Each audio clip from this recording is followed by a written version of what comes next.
Hey everyone. Tonight we don't start with marching bands or flags waving for returning heroes. We start in a restroom at New York Harbor, 1945. The crowd outside is cheering, calling them the greatest generation. But inside, Jack Miller, just back from Normandy, rolls up his sleeve and drives a morphine needle into his vein. In Europe and the Pacific, morphine dulled the screams, and benzodrine kept men awake through fire and steel. But when the war ended, the pills and needles didn't. This isn't a story about medals or monuments. It's about a veteran who won the war overseas but lost the one raging inside his own blood. If you want unflinching stories of survival, shame, and the wars that never ended for the men who fought them, hit like and subscribe. And in the comments, tell me, where are you watching from, and what hidden cost of history still echoes in your world today now. Follow me into the secret war of Jack Miller, where morphine became his final battlefield. Jack stands in that quiet restroom, the echo of the harbor's cheers barely reaching him now, a muted hum against the sudden, exquisite silence that fills his veins. This isn't the first time the needle has brought this kind of peace. His memory drifts back, a slow, unbidden tide, to a different time, a different place, entirely Normandy. 1944. He remembers the damp earth, the biting cold, the deafening roar that was a constant companion, a heavy blanket of sound that pressed down on his very soul. He recalls the sudden, shocking impact, a blow that felt like the world itself had fractured. Tearing through muscle and bone, shrapnel. They called it. He felt it pierce him, a searing, white-hot agony that consumed everything. The world became a kaleidoscope of pain, an endless, twisting vortex that stole his breath, stole his thoughts, leaving only the raw, primal scream that tore from his throat, lost in the din of war. He was on the ground then, the mud cold against his face, the smell of gunpowder and fear thick in the air. He couldn't move, couldn't think, only feel the relentless, insistent throbbing that pulsed through his body. Each beat of his heart a fresh wave of torture. And then, a shadow fell over him, a gentle voice, a medic. He saw the glint of the needle, a tiny beacon in the swirling darkness, the cool pressure on his arm, a brief, sharp sting, and then a miracle. The pain, that all-consuming, monstrous agony, began to recede, not quickly, not abruptly, but like a slow, deliberate tide pulling away from the shore. It softened. It dulled, the sharp edges blurring into a hazy, comforting warmth. A quiet sigh escaped his lips, a sigh he didn't even realize he was holding. He remembers the gentle drift, the feeling of letting go, a sweet surrender to the liquid solace. That was when he truly understood. With a clarity that resonated deep within his bones, salvation, in its most immediate, undeniable form, came in a syringe. But the battlefield offered other forms of fleeting peace, other ways to push back against the relentless assault. Jack remembers the Ardennes, the bitter cold that seeped into his uniform, into his very marrow, chilling him to the bone. The endless marches, 40 hours straight, felt like his legs would simply give out, that his mind would unravel from the sheer exhaustion. His eyelids grew heavy, his vision blurred, and the frozen landscape began to twist into dreamlike distortions. That's when the benzodrine pills appeared. Small, unassuming tablets that promised to conquer fatigue, to grant him unnatural stamina. He swallowed them, one after another, feeling the jolt, the sudden rush of energy that pulled him back from the brink. His eyes snapped open, his muscles tightened, and the heavy fog of sleep lifted, replaced by a jittery, almost manic alertness. He could march, he could fight, he could endure, powered by this tiny chemical fire. It wasn't about pleasure. Not then. It was about survival. On the front lines, amidst the deafening chaos and the constant threat of death. These drugs were not weaknesses or vices. They were essential tools, lifelines, a means to survive another day, another night. They were salvation, cloaked in liquid and pill form, and the lesson they taught him, etched deeply into his psyche, was that this salvation was always there, waiting. The cheers outside the New York harbor, once a distant lullaby, now feel like a mocking chorus as Jack finally makes his way home, to a small house in Queens. He tries to settle back into the rhythm of civilian life, but the quiet of his bedroom is a profound, unsettling contrast to the constant thrum of war he's known for so long. The days are a performance, a brave face for the family. But the nights, the nights are a different battlefield entirely. He lies in bed, restless, the sheets tangled around his legs like oppressive chains. The darkness, once a blanket, becomes a canvas for the specters of his past. He thrashes, his body jerking in response to unseen horrors. A silent scream caught in his throat, then erupting into a hoarse shout that rips through the still air. Beside him, his wife stirs, a soft gasp escaping her lips. She clutches the sheets, her knuckles white, her fear a tangible presence in the room. She whispers his name, a plea, a question, but Jack is not there. He is back in the frozen forests of the Ardennes, the scent of pine needles and death filling his nostrils. He sees them again, the corpses, frozen solid, their eyes wide and staring, locked in a perpetual silent scream. Their hands, stiff as marble, still clutching their rifles, their faces a pale blue under the snow. He remembers the eerie quiet of the battlefield after a skirmish, a silence so profound it was almost heavier than the shelling, broken only by the crunch of his boots on the icy ground as he walked amongst the fallen. These images, these sounds, these phantom smells, they cling to him, vivid and unrelenting. He wakes with a start, his heart hammering against his ribs, a cold sweat dampening his skin. His entire body trembles, a residual tremor from the terror he just lived through. He blinks, trying to orient himself, to separate the nightmare from the reality of his quiet bedroom in Queens. His wife is awake now, her eyes wide with worry, watching him. He can almost feel her unspoken questions, her silent heartbreak. The fear in her eyes is a reflection of his own, a fear that the man she knew, the man she married, is slowly being consumed by an invisible enemy. The urge, the craving, begins to stir within him, a quiet whisper that quickly grows into an insistent demand. His hand reaches out, almost unconsciously, searching for the familiar, hidden comfort.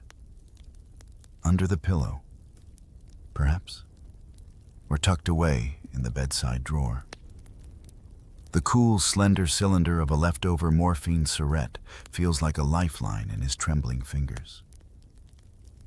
It's a relic of a war that promised to end, yet stubbornly refused to release its grip. With a practiced ease born of countless battlefield injections, he prepares the dose, the slight pressure, the brief sting, and then the familiar wave of warmth.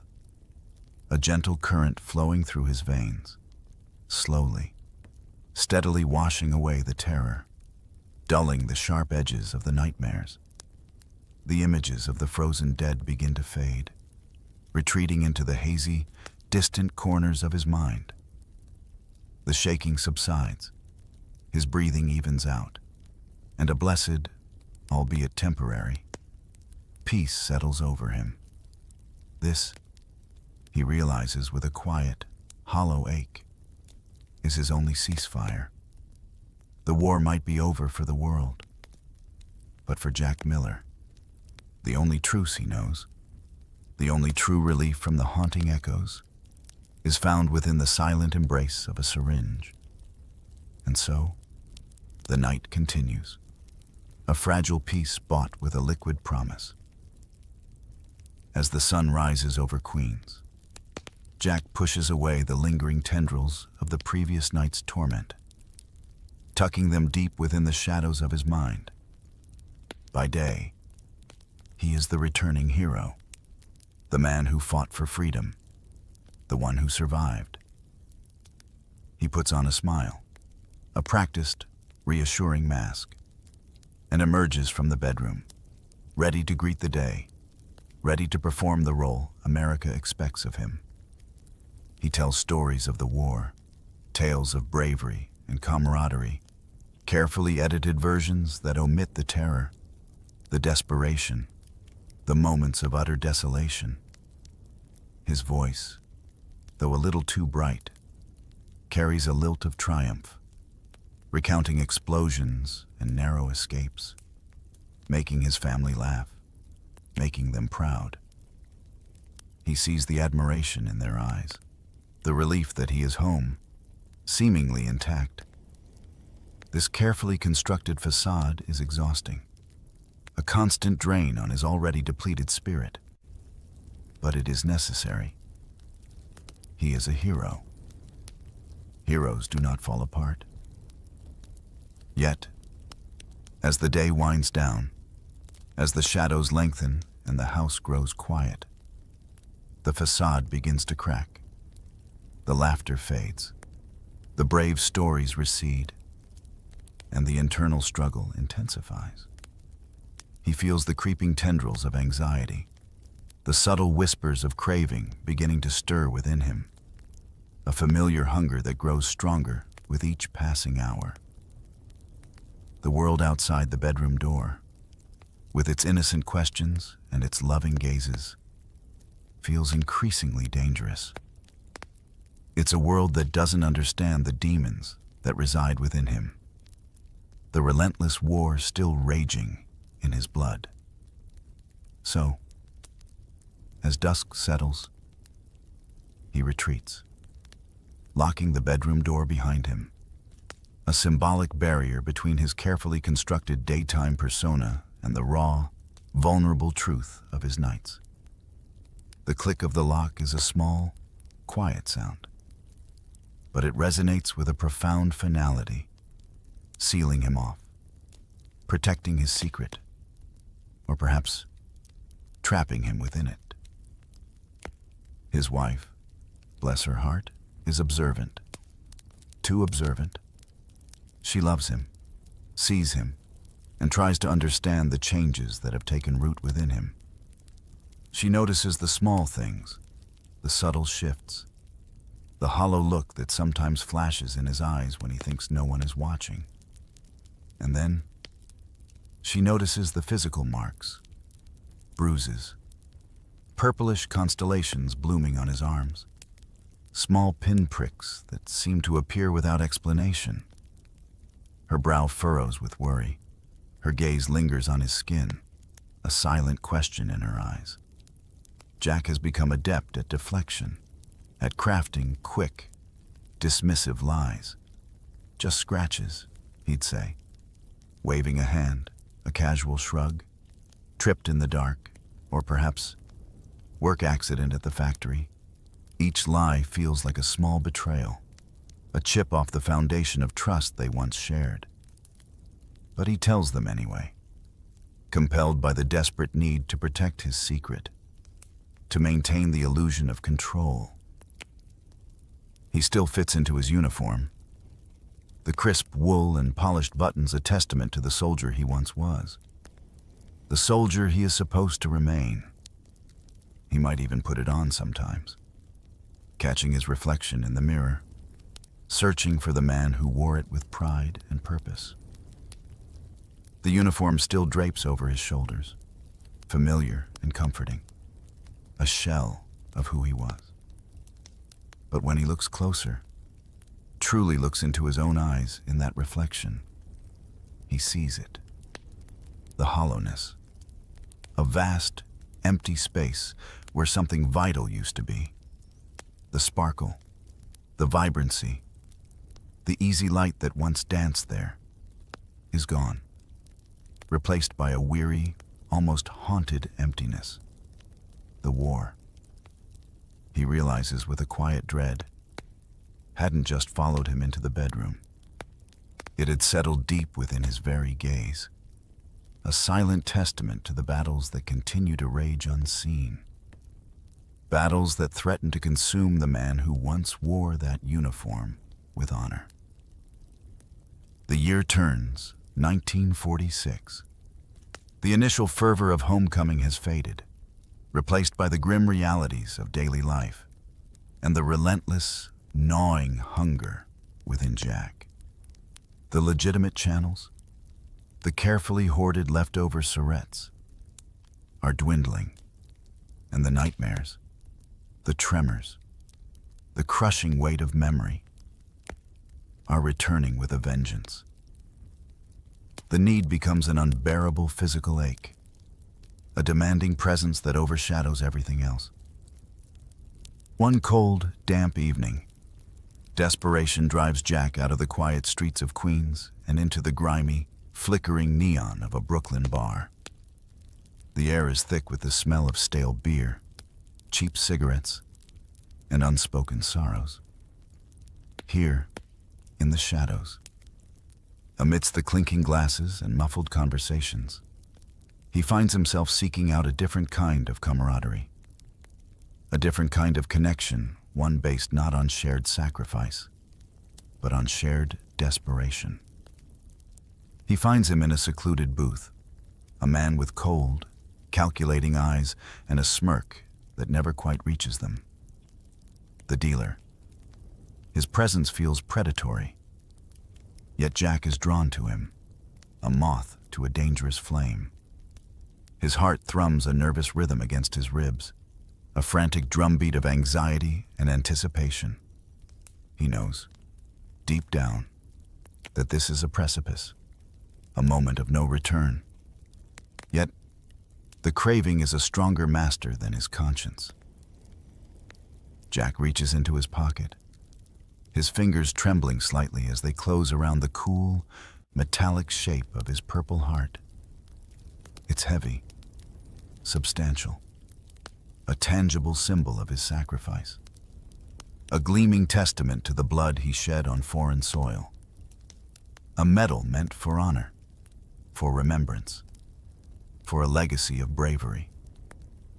He slides it across the worn, sticky tabletop, the clinking sound surprisingly loud in the hushed conversation of the booth. The dealer's eyes narrow, assessing, a flicker of avarice in their depths.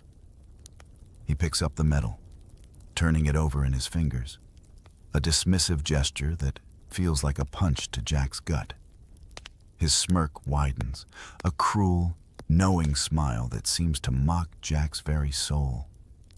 "Glory for a fix," he murmurs, his voice low and gravelly, the words like sandpaper on Jack's ears. "Fair trade, wouldn't you say? Soldier?" The words sting, a bitter truth that tastes like ashes in his mouth. He is right, in a twisted, cynical way. Jack is trading one form of salvation, the recognition of his past courage, for another, the temporary oblivion of the present. The dealer places a small, dark vial on the table, its contents a murky promise. Jack snatches it up, his fingers closing around it almost convulsively. It feels impossibly light. Yet its weight in his hand is immense, burdened with the cost of his honor, the shame of his desperation. His heart races now, a frantic drum against his ribs, a wild bird trapped in a cage. He has traded a symbol of his deepest courage for a fleeting moment of peace, a desperate bargain in the quiet desperation of a Brooklyn bar. As he clutches the vial, the warmth of the morphine seeping through the glass into his skin, he realizes, with a chilling certainty, that he has exchanged one form of hunger for another. The hunger for relief, for escape, has devoured the very honor he once held so dear. The shadows of the bar seem to deepen, embracing him in their silent judgment as he walks away. The metal gone, the vial a heavy, illicit burden in his trembling hand. The mornings after acquiring a new stash are different for Jack, infused with a strange, almost feverish energy. He tries to reclaim a semblance of his old life, finding work, striving for normalcy, pushing through the haze. He lands a night shift at a factory, the rhythmic clanging of machinery a constant companion, a dull drone that almost, but not quite, drowns out the incessant whispers of his craving. The work is physically demanding, his hands calloused, his back aching. But it's a distraction, a way to earn an honest wage, to pretend that he is just like any other man, building a future. The irony, though, is a bitter pill in itself. This tireless effort, this relentless pursuit of a normal life, is fueled not by a natural drive, but by the very substance that is slowly, steadily dismantling him from the inside out. Benzedrine.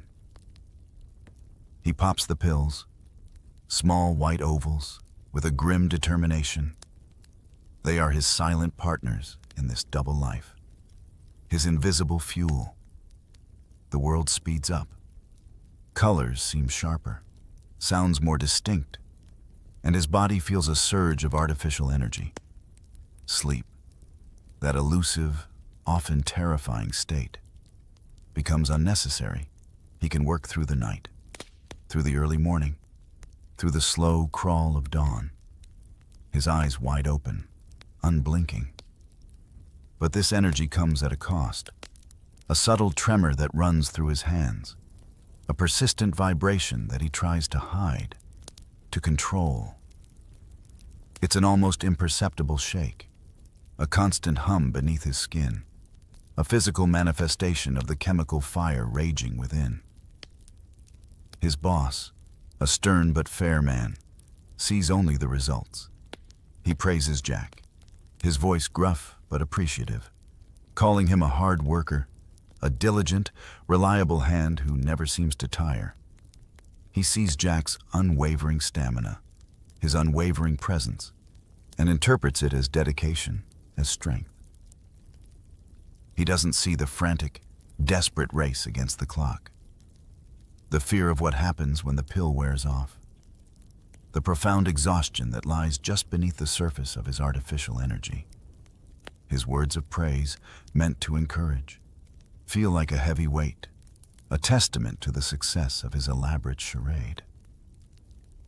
Meanwhile, his co-workers, the men who stand beside him on the assembly line, their faces smudged with grease and weariness, notice other things. They exchange glances, quiet murmurs passing between them when Jack's not looking. Why does he always shake, they whisper, their voices low, curious, sometimes tinged with a hint of suspicion. They see the tremor in his hands as he lifts heavy parts, the slight jitteriness in his movements, the way his eyes dart around the room, always a little too wide, a little too alert. They don't understand the invisible battle Jack's fighting, the constant effort it takes to maintain this precarious balance. They see only the outward manifestation, a puzzling oddity in an otherwise unremarkable man. To them, he is just a colleague, a bit strange, perhaps, but ultimately productive. They see the output, the finished products, the efficiency of his labor, but they never see the pill, the hidden engine, the silent, relentless force that drives him, slowly but surely, towards an inevitable, unspoken reckoning. And so, Jack continues his double life, a phantom in the factory, fueled by a secret that weighs more heavily than any shift he works. Time passes, a blur of factory shifts and hidden doses. The war, which once consumed Jack's every waking moment, now feels like a distant echo, a ghost he tries to outrun. But some connections, forged in the crucible of battle, are meant to last, or so he tells himself. One evening, an invitation comes, a chance to reunite with his old comrades, the men who stood beside him in the mud and the fire. He feels a flicker of the old warmth, a yearning for the easy camaraderie, the shared understanding that only those who have faced death together can truly know. He arrives at a dimly lit bar, the air thick with the scent of stale beer and nostalgia.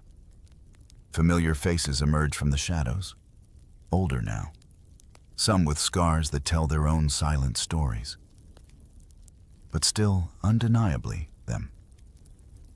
The initial greetings are boisterous, filled with backslaps and hearty laughs, a brief, fleeting return to the days before the world changed. They raise glasses, toast to memories of Normandy, the shared terror now softened by time into something almost heroic, almost romantic. Jack recounts anecdotes, embellishing stories for the sake of a good laugh, and for a few precious moments, he feels a sense of belonging, a fragile peace settling over him. He is among his own, men who understand, men who fought the same fight. But then, the conversation shifts, almost imperceptibly, a subtle current pulling them beneath the surface of the easy banter.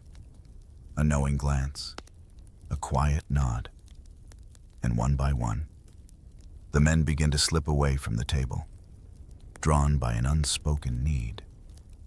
Jack follows, a familiar ache in his gut, into the cramped, stale-smelling restroom. The mood here is different, hushed, almost conspiratorial. The bravado of the bar melts away, replaced by a shared vulnerability, a silent understanding of the deeper, darker war they are all still fighting. Syrettes, vials, and makeshift implements begin to appear, passed around like forbidden candy, their contents a liquid promise of escape. Jack watches, his heart heavy, as the men, his brothers in arms, find their solace in the familiar ritual, the slow, methodical preparation, the slight flinching as the needle finds its mark, the sigh of relief that follows. It's a mirror of his own quiet struggle, a horrifying reflection that simultaneously comforts and disgusts him. Then, suddenly, a sharp, choked gasp pierces the hushed air. One of the men, a strapping young soldier who once joked about being invincible, collapses, his eyes rolling back in his head, a thin line of foam escaping his lips.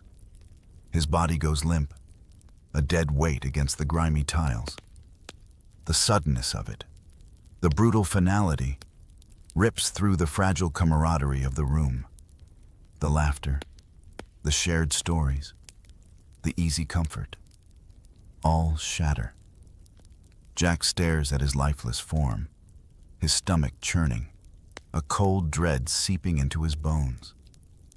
This man, who survived the relentless shelling of Normandy, who faced down the enemy with courage and resolve, has fallen here in a grimy restroom, not to a German bullet, but to the very thing that once offered him, and Jack, salvation. A profound, chilling realization washes over Jack. The brotherhood, the unbreakable bond forged in the fires of war, the same bond that allowed them all to survive the unimaginable, was now silently, tragically, falling apart, one needle at a time. The war might have united them, but this hidden enemy, this silent addiction, was scattering them, claiming them, one by one, in the most desolate and ignominious ways. The stark image of his fallen comrade in the bar's restroom claws at Jack's mind, a haunting reminder of the precipice he stands on. He tries to push it away, to bury it under the weight of daily life. But it lingers, a silent accusation. The fragile peace he finds in his doses is increasingly short-lived, replaced by a growing agitation, a simmering rage that simmers just beneath the surface. His wife, who once understood his silences, now sees the tremors in his hands, the sudden, unprovoked outbursts that flash in his eyes. She catches the scent of alcohol on his breath, the faint, sweet chemical tang that sometimes clings to his clothes. Her face, once filled with hope, now carries a permanent shadow of worry. Her eyes often red-rimmed from quiet tears shed in the dark. She sees the man she married slipping away, replaced by a stranger, unpredictable and volatile. His daughter, his little girl who once greeted him with such unadulterated joy, now recoils from his unpredictable moods. Her laughter, once a bright melody in the house, has grown quieter, more hesitant. She observes his blank stares, the moments when his eyes seem to look right through her, seeing instead the ghosts that haunt his private world. She senses the shift, the growing distance, the unsettling transformation of the man who was once her hero. A child's intuition is a powerful, unblinking thing, and she sees the truth he desperately tries to hide. The warmth, the safety, the comforting presence of her father is eroding, replaced by an unsettling aura of fear. One night, the internal pressure reaches a breaking point. The craving is a living, breathing entity, a monstrous beast gnawing at his insides, demanding to be fed. He's run out, or perhaps he's simply miscalculated, the frantic search yielding nothing. The house feels suffocating, the air thick with unspoken tensions. He paces, his movements jerky, agitated, his mind a whirlwind of desperate thoughts. The smallest thing, a misplaced item, a child's innocent question, becomes a trigger. He slams his hand down on the dinner table, the sudden, jarring crash echoing through the quiet house, making the plates jump, making his family flinch. The sound is raw, violent, a desperate cry for relief, for escape from the relentless torture of withdrawal. His wife gasps, her hand flying to her mouth, her eyes wide with fear and despair. His daughter, her small face pale, her eyes welling up with tears, retreats into herself, her small body trembling. She whispers, her voice barely audible, a fragile lament that pierces his drug-addled mind with surprising clarity. Dad never came back. The words hang in the air, heavy with a truth so profound it almost breaks him. It's a child's innocent observation, yet it encapsulates the devastating reality of his situation. The man who left for war, the man they yearned for, The man they celebrated never truly returned. His body walked through the door, but his spirit, his essence, was left behind. Or perhaps stolen by the insidious grip of addiction, the war. He realizes with a cold, horrifying certainty. Was no longer just claiming him. It was slowly, systematically, killing his family. One shattered moment, one whispered fear, one silent tear at a time. The home he fought for, the family he cherished, was crumbling around him, a tragic casualty of a war that refused to end. The fractured pieces of his home life, the quiet fear in his daughter's eyes, the despair etched on his wife's face. These are ghosts that haunt his waking hours. But the craving remains a more immediate, more insistent master. With legitimate sources scarce and the black market a dangerous gamble, a desperate path opens before Jack the doctor's office. He convinces himself it's for genuine ailments, for the lingering pains of war, the sleepless nights, the anxiety that gnaws at his gut. He puts on his best performance, a carefully calibrated show of suffering, hoping to evoke sympathy, hoping to secure a legal, steady supply. He walks into the sterile environment of the doctor's office. The antiseptics smell a sharp contrast to the grimier scents of his usual haunts. He sits on the edge of the examination table, his heart thrumming with a mixture of hope and anxiety. When the doctor finally enters, he is a man of science, of healing, a figure of authority in a crisp white coat. Jack recounts his tales of sleeplessness, of persistent aches that radiate from old shrapnel wounds, of the restless nights filled with unspeakable horrors. He describes the gnawing pain, the kind that only truly quiets with a specific kind of relief, carefully avoiding the word morphine, but subtly implying its efficacy.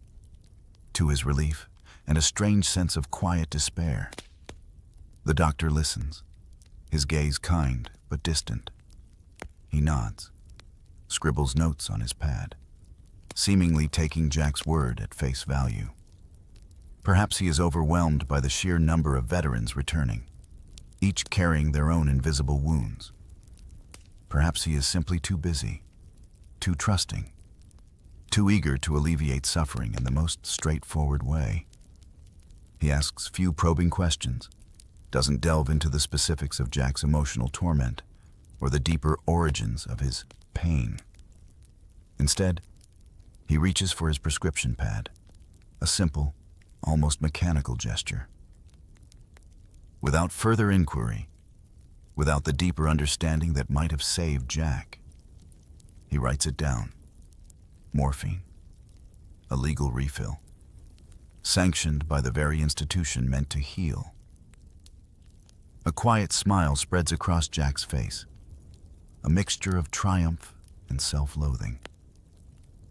He walks out of the pharmacy, the small paper bag in his hand feeling like a treasure chest, the vial inside a new promise of peace. The bitter irony is not lost on him, America itself, the nation he fought for, the society that called him a hero, seemed to be unwittingly, perhaps even innocently, feeding his addiction.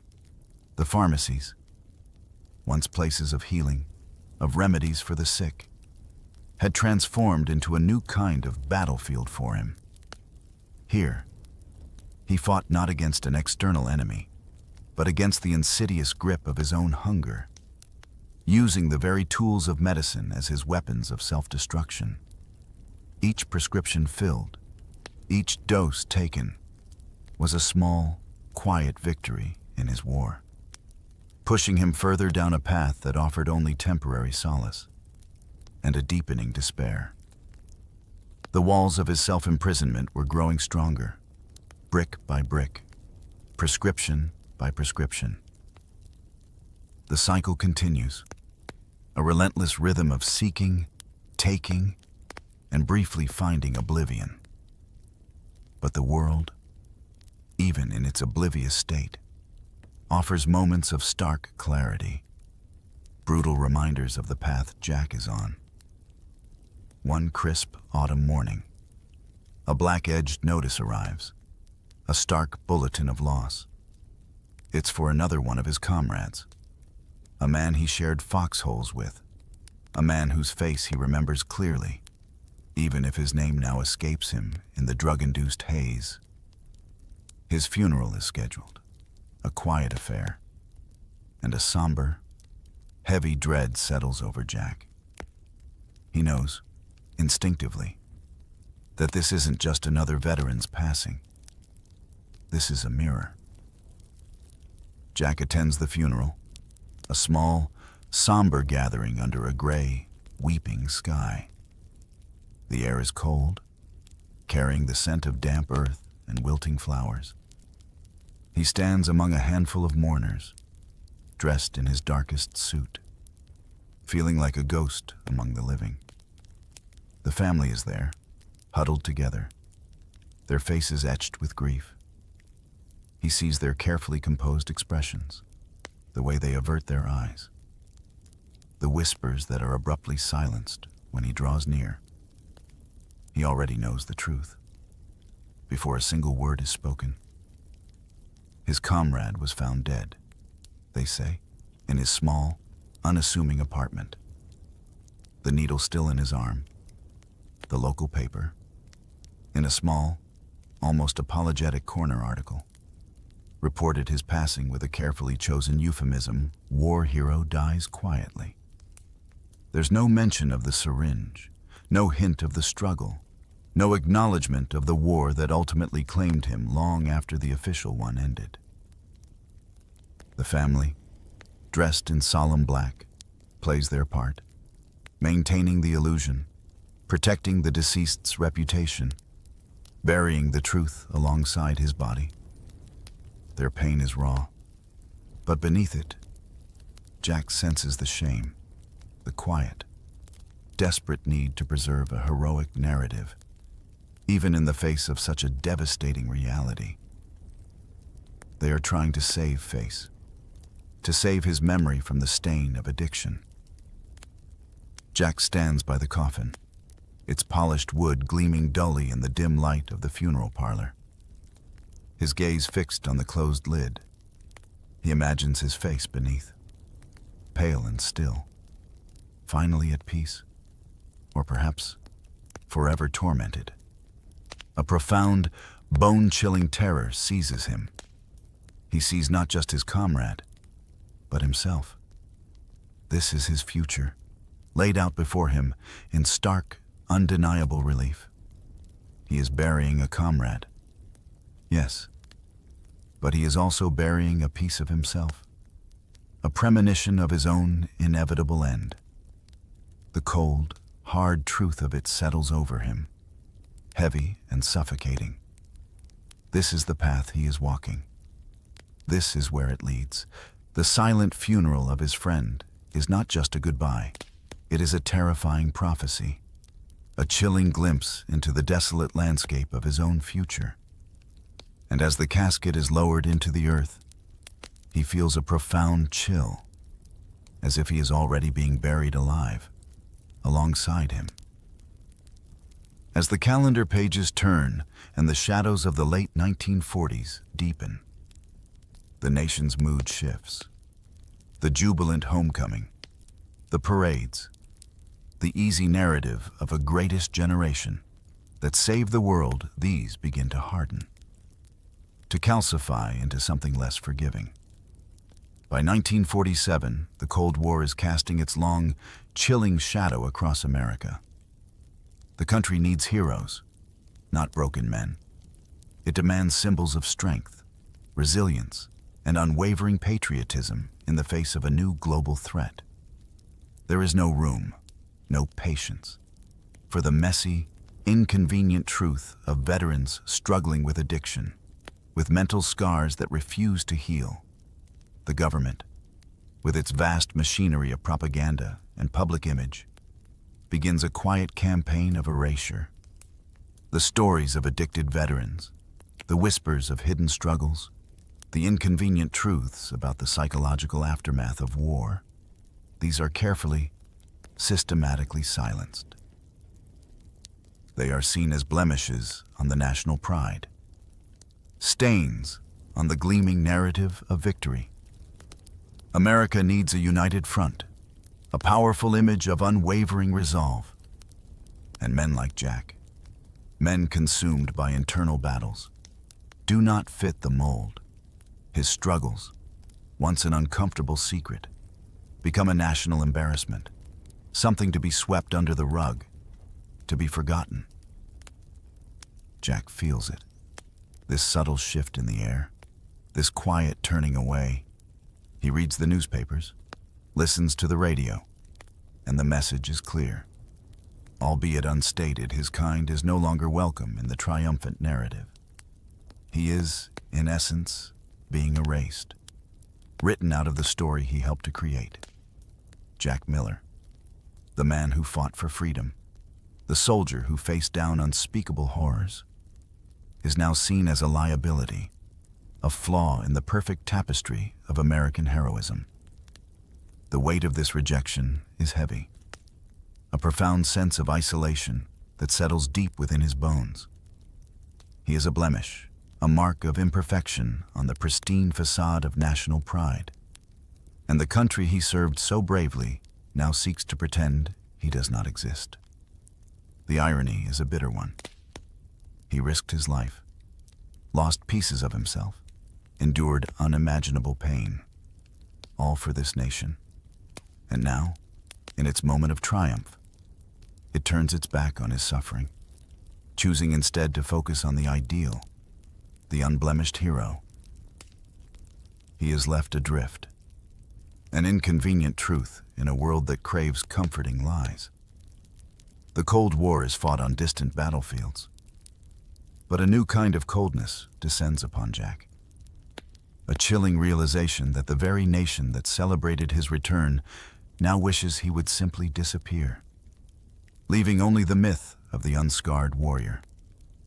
The silence surrounding his struggle, and the struggles of thousands like him, becomes deafening, a profound testament to the unspoken price of national image.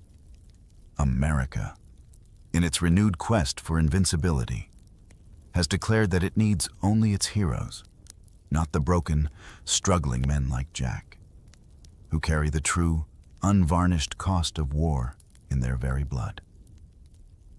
The pervasive sense of erasure, the government's subtle distancing from the uncomfortable truth of addicted veterans, only amplifies Jack's own internal struggle. The black market is too risky. His body demands more, and the legal prescriptions, though a temporary reprieve, are never quite enough. So, desperation leads him to another avenue, a place of last resort for many like him, the Veterans Hospital. It's a place meant for healing, for support. But what he finds there is a reflection of the silent epidemic sweeping through the ranks of returning servicemen. He joins the queue, a long, shuffling line that seems to stretch on endlessly, a silent river of weary souls. The air in the waiting room is heavy with unspoken stories, with the faint metallic tang of disinfectant and the lingering scent of stale cigarettes. Jack looks around, truly looks, at the faces of the men beside him, ahead of him, behind him. Dozens of them. Their eyes, bloodshot and hollow, tell a story he knows all too well. Their hands, many of them, tremble with the same subtle, uncontrollable tremor that has become his constant companion. Their bodies, though outwardly whole, betray an internal disquiet, a restless energy that can't be contained. They fidget, they sigh, they cough, their gazes unfocused, lost in their own private battles. Jack listens to the murmured conversations, the hushed complaints, the careful phrasing of symptoms. He overhears the strategies, the thinly veiled desperation in their voices. Many, he quickly realizes, are like him. They are not faking their pain entirely. The pain is real, profoundly so. But they are faking its nature, its origin, twisting the truth to fit the narrative of a physical ailment. They describe phantom limbs that ache with unbearable intensity, old wounds that throb with a renewed vengeance, persistent insomnia that renders them desperate for oblivion. They craft their stories with an almost artistic precision, knowing exactly what to say, what to emphasize, to secure that coveted prescription, that temporary reprieve from the relentless grip of addiction. And the doctors, the weary, overworked physicians behind their desks, they sign the papers anyway. Perhaps they are truly unaware, too focused on the immediate task of treating symptoms, too overwhelmed by the sheer volume of suffering before them. Perhaps they, too, are caught in the national narrative, reluctant to question too deeply, to unearth the uncomfortable truth of widespread addiction among their heroes. Or perhaps, in their hearts, they simply want to alleviate the suffering, even if it means perpetuating a cycle they don't fully understand. Whatever the reason, the outcome is the same. The state, through its veterans' hospitals, through its seemingly benevolent medical system, becomes an unwitting accomplice, feeding the hunger, not truly facilitating the healing. The queue lengthens, the prescriptions flow, and the quiet tragedy continues, sanctioned and sustained by the very institutions meant to protect and care for those who sacrificed so much. And Jack Miller is just one more face in that silent, desperate line. Another soul seeking solace in a system that offers only a temporary chemical ceasefire instead of true peace. The fear of detection, the subtle judgment in his wife's eyes, the knowing glances of his co-workers, these pressures pushed Jack toward a new kind of drug, one that is easier to conceal, more socially acceptable, yet no less insidious. Benzedrine, the very same pep pill that kept him awake through the freezing nights of the Ardennes, becomes his new chosen companion. It's easier to hide from his wife, a small tablet that can be swallowed discreetly, leaving no telltale needle marks, no immediate tell-all collapse. The initial high is less intense than morphine, but the sustained energy, the ability to push through exhaustion, to function in a world that demands his constant artificial alertness, makes it appealing. The pills are legal, surprisingly so, readily available, and cheap. They are everywhere. It seems a ubiquitous part of the post-war landscape.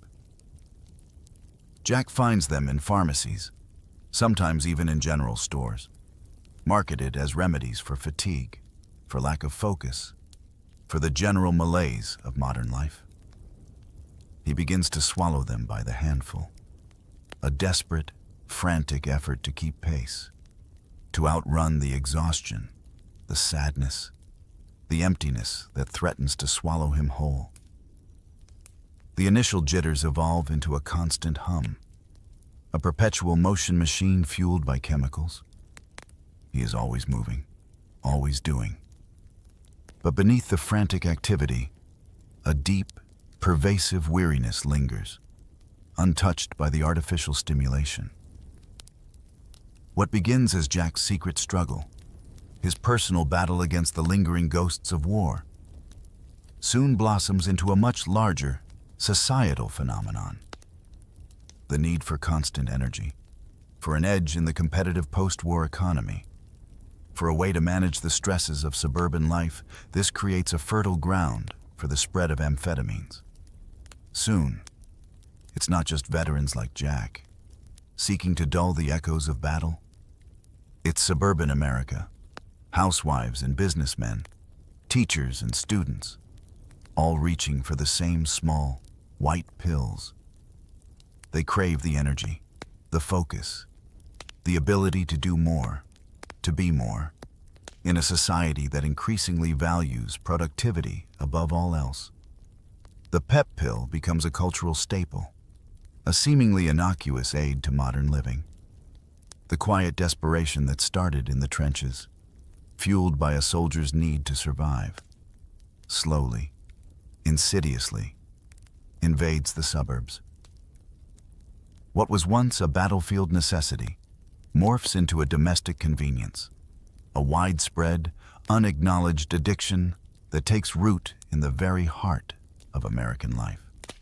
Jack Miller is an unwitting pioneer in this new era, a testament to how the hidden costs of war can ripple outwards, transforming not just individual lives, but the very fabric of society. The battle against exhaustion, against the overwhelming demands of life, has shifted from the bloody fields of Europe to the manicured lawns of countless American homes, powered by the very same chemical he once used to survive. And as he swallows another handful of pills, the world around him seems to hum with the same artificial energy, unaware of the silent, growing addiction that binds them all. The relentless artificial energy, the constant tremor, the short temper fueled by the amphetamines, these were a poor substitute for the man his wife had married. The gentle, loving husband was replaced by an unpredictable stranger, prone to sudden rages, his eyes often wide and unfocused. The careful facade Jack maintained for so long begins to crumble entirely, brick by agonizing brick. One evening, the tension in the house, a palpable, heavy thing that has settled over every corner, finally snaps. Another violent outburst, a scream that rips through the quiet domesticity, a fist slammed against a wall, a plate shattered on the floor. It is the final, agonizing straw. His wife, her face etched with exhaustion and despair, can no longer bear it. The man she loves is gone, lost to a war that refuses to relinquish its hold, consumed by a hunger she cannot understand or satisfy. The fear for herself, and more importantly, for their daughter, outweighs any lingering hope or loyalty. She files for divorce. The legal papers, crisp and cold, arrive like a death sentence, severing the last fragile ties to the life Jack once cherished, to the family he fought so desperately to protect, the home he bled for, the sanctuary he longed to return to, is now irrevocably broken. His daughter, his little girl who once adored him, becomes a silent casualty in this escalating war within their home. When his voice rises, when the anger flashes in his eyes, she no longer meets his gaze. Instead, she hides, crawling under her small bed, burying herself in the darkness, her tiny body trembling with fear. Her soft cries, muffled by the mattress, are a symphony of heartbreak, a poignant testament to the profound damage inflicted by the war that never ended. She seeks refuge in the shadows, away from the unpredictable storm that is her father, a man she no longer recognizes. The neighbors, who once greeted Jack with smiles and words of congratulations, now whisper behind cupped hands. Their glances are averted, their sympathy laced with judgment. The war broke him, he overhears one say, the words a blunt, crushing assessment of his downfall. Their pity feels like a brand, a mark of shame burned onto his very being. He is no longer the hero. He is the cautionary tale, the tragic consequence. A man irrevocably damaged by forces beyond his control, yet entirely consumed by them. And so, Jack finds himself alone, in the wreckage of a life he once held dear. The house, once filled with the warmth of family, is now a cavernous, echoing space, amplifying his solitude. He sits, a bottle of cheap whiskey clutched in one hand, its bitter burn a familiar comfort, a temporary numbing agent.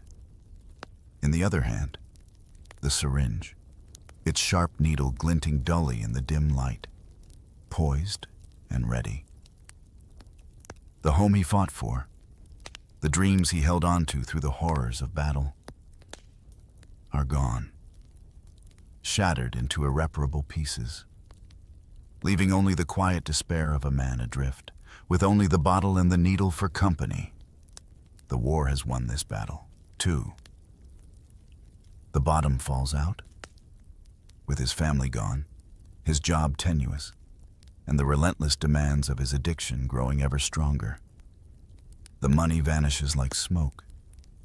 The legal prescriptions, the doctors who once looked away, are no longer enough. Or perhaps they've finally grown suspicious. The easy access has dried up, leaving Jack stranded, desperate, consumed by a hunger that allows for no other thought, no other path. The once proud uniform is long gone, replaced by rags, by clothes stained with neglect, smelling of stale sweat and regret. His pride, too, is a distant memory, sacrificed piece by agonizing piece. One frigid night, the gnawing emptiness in his gut, the frantic tremor in his hands, drives Jack to an act he once would have considered unthinkable. He stumbles through the darkened streets, his mind a whirlwind of craving, his feet dragging, a pharmacy, brightly lit, a beacon of tantalizing relief, appears before him. The glass door, the neatly arranged shelves, the silent promise of oblivion. It's too much to resist. He breaks in, the sound of splintering glass a jarring symphony in the quiet night. His hands, usually so steady with a rifle, now fumble clumsily as he grabs at bottles, at vials, at anything that promises escape. It's a blur, the flashing lights, the shrill wail of sirens, the rough hands on his arms. He is apprehended, not as a soldier, but as a common criminal. The handcuffs bite into his wrists, cold metal against bruised skin. He is taken to the station, pushed into a small, cold room. The stark flash of a camera captures his image, emblazoning his degradation for posterity. His hair is disheveled, his eyes hollow, his face gaunt and unshaven. A stark reflection of the man he's become. The once proud soldier, the celebrated hero, is now a mugshot, a grainy image of shame and despair. The next day, the headlines scream, "Decorated veteran arrested in pharmacy robbery." His name, Jack Miller, once whispered with admiration, now blares from the front page, irrevocably linked to crime and desperation. The newspaper photo, a stark, unflattering image, becomes a public testament to his fall, his Purple Heart, that gleaming symbol of courage and sacrifice. Once a shield against all misfortune, cannot save him now. It cannot buy him a moment of peace, cannot bring back his family, cannot erase the shame that washes over him, cold and crushing. The honor he earned on the battlefield, the medals that once adorned his chest, now feel like a cruel mockery, a stark contrast to the mugshot that replaces them. The hero is now a criminal, his glory a faded memory, lost to the relentless hunger that consumes him. The news travels fast, a swift, cruel current through the quiet channels of Jack's old life. The newspaper, with his mugshot staring out from its pages, becomes a devastating instrument of exposure.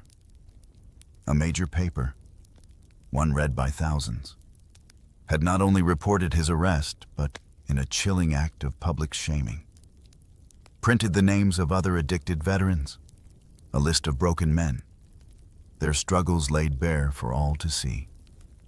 And there, amongst the columns of names, stark and undeniable, was Jack Miller's.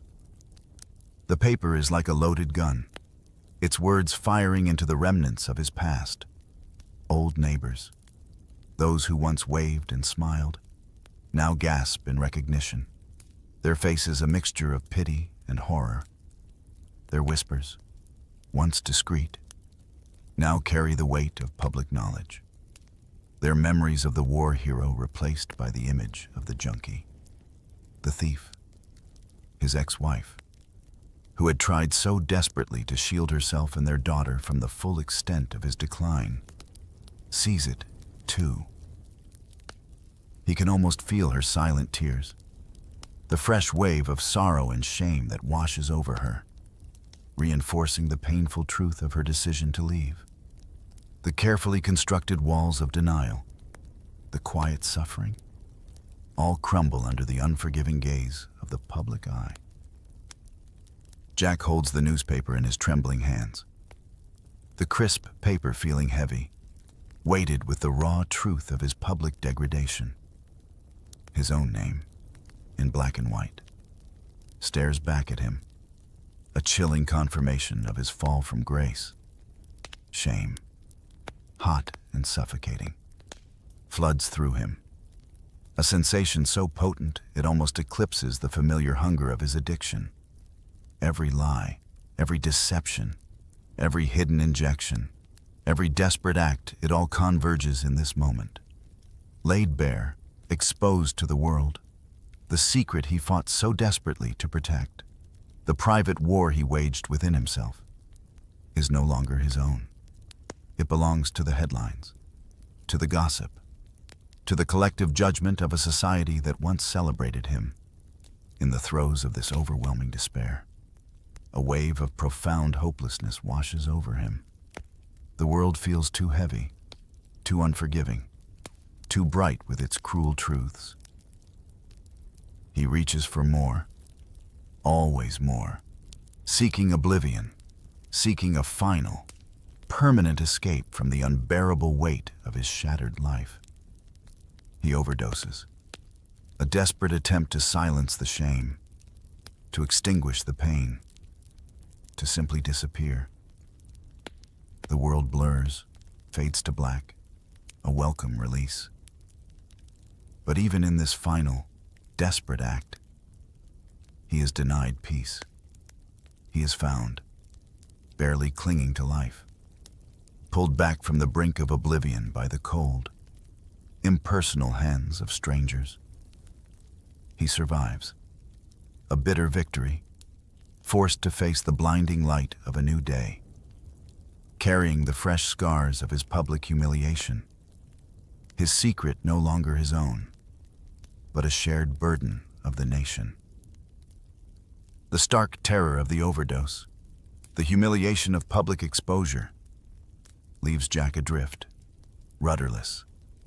The familiar path of seeking solace in the needle, though still compelling, now feels tainted, stained by the shame.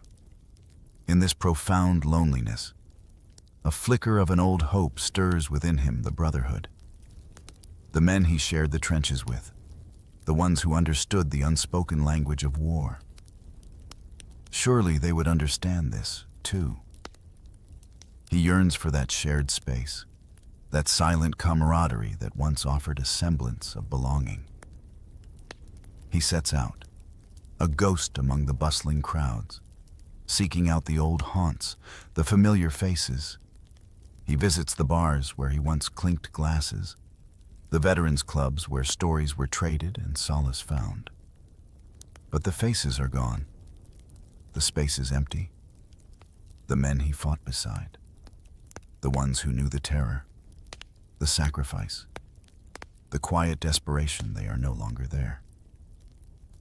Some, like his fallen comrade, have succumbed to the same relentless enemy, their stories ending quietly in forgotten rooms.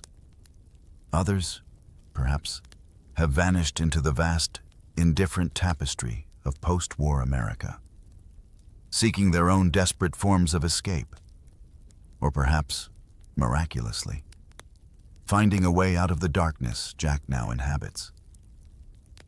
The Veterans Club, once a lively hub of shared memories and easy laughter, is now a desolate, dust-filled space. The chairs are overturned, gathering a thick layer of neglect. The air is stale, heavy with the ghosts of conversations long past. The silence is profound, almost deafening, a stark testament to the scattering of a generation. The sense of belonging, the comforting warmth of shared experience, is gone, replaced by a chilling emptiness. Jack sits alone in the quiet, nursing a glass of cheap whiskey, its bitter warmth a poor substitute for the camaraderie he craves. The clinking of ice in his glass is the only sound, a lonely rhythm in the vast, echoing silence. The army, he realizes with a fresh wave of despair, had united them. It had forged an unbreakable bond, a brotherhood hardened by fire and steel. But the needle, that insidious, silent weapon, had scattered them.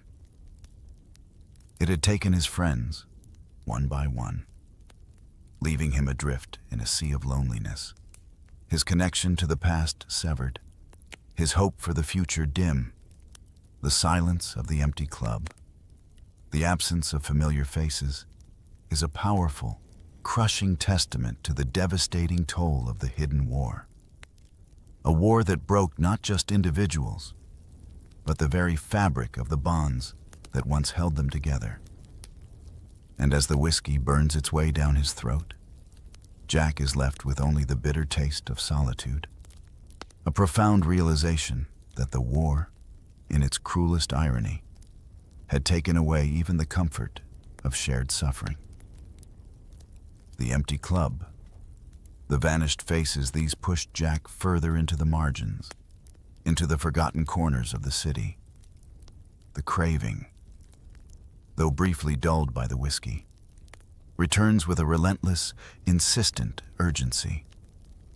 There are no more doctors to deceive, no more pharmacies to raid without immediate consequence.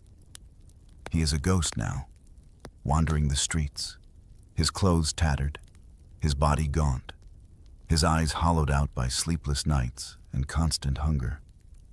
The city, once a vibrant tapestry of possibility, becomes a cold, unforgiving labyrinth, each turn leading him further into despair.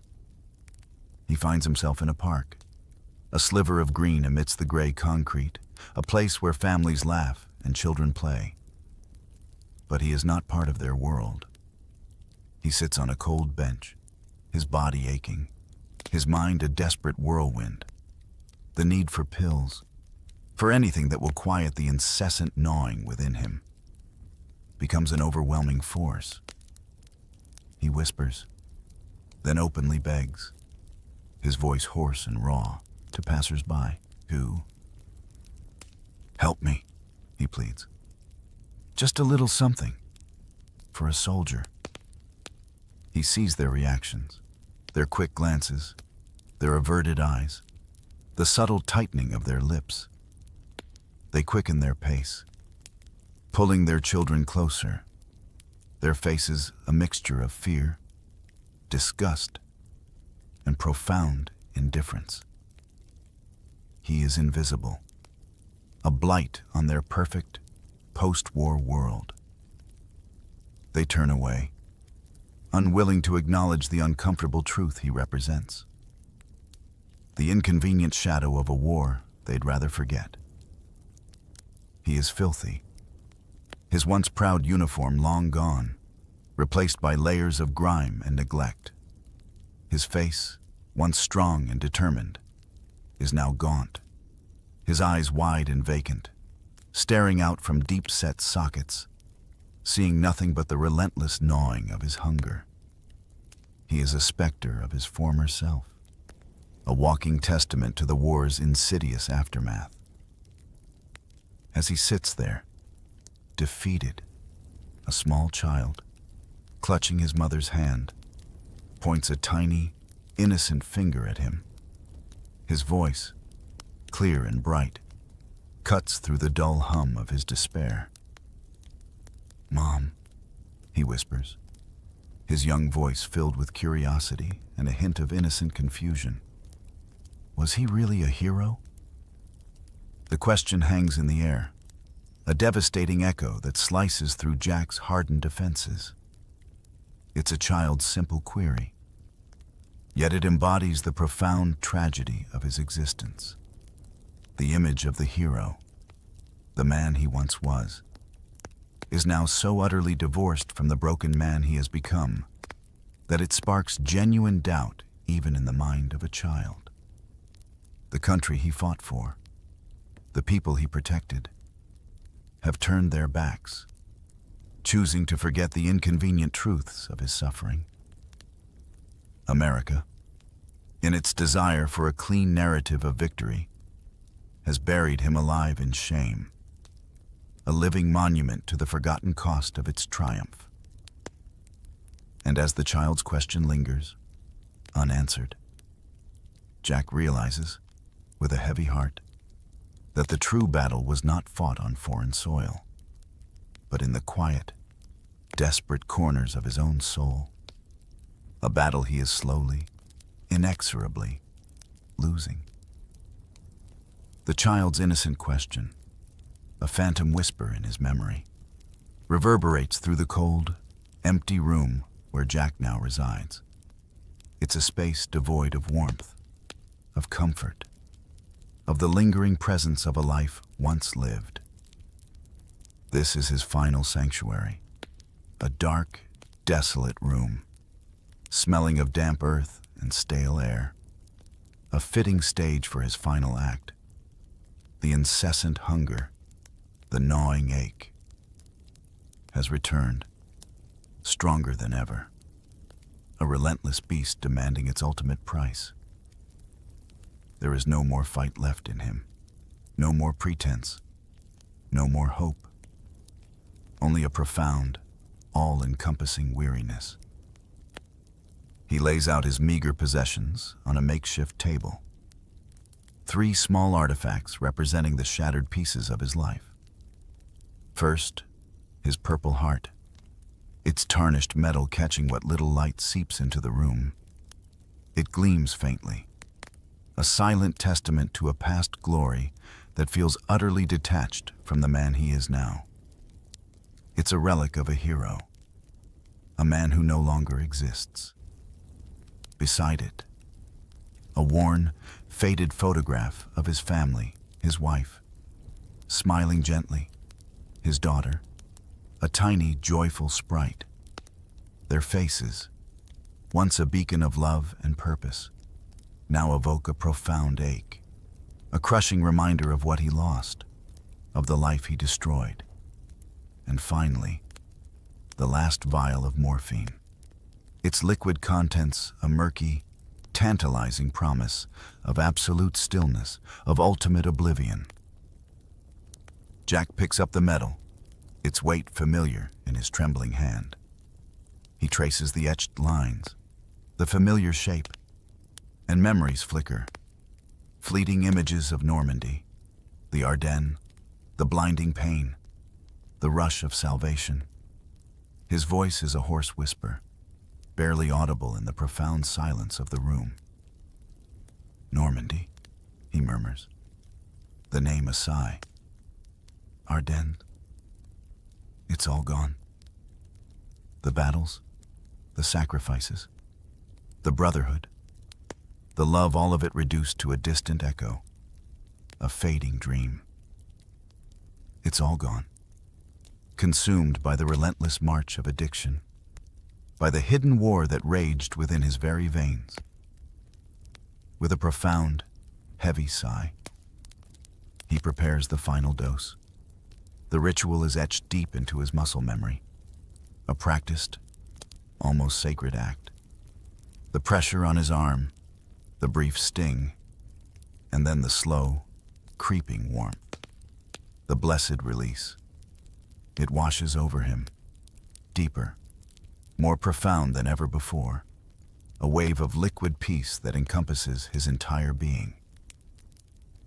The vial, now empty, slips from his loosening fingers, falling softly onto the tarnished purple heart. Its metallic clink a tiny, solitary sound in the vast silence. His breath catches, a final, ragged gasp. His heart, worn out by years of battle, both external and internal, begins to slow, to stutter, and then, with a final, quiet beat, it stops. The family photo, jostled by the subtle movement, slides from the table, falling face down onto the grimy floor. Its innocent smiles now hidden from the profound solitude of his final moments. The last battle, the one that truly mattered, the one fought in the dark, silent chambers of his own blood, is finally, irrevocably, lost. The world outside moves on, oblivious to the quiet drama that played out in his desolate room. Jack's funeral, if one could even call it that, is a small, somber affair, sparsely attended, barely acknowledged, a handful of distant relatives, a few faces from a forgotten past, perhaps a representative from the Veterans Affairs, all maintaining a careful distance, their grief muted, their words guarded. There are no grand eulogies, no booming military honors, no flags folded with crisp precision, just a quiet burial, a final lowering into the earth, a final resting place for a man whose story was too inconvenient, too painful, too shameful for a nation in triumph. The local paper, in its brief, understated obituary, refers to him as a war hero, a solemn acknowledgement of his past service.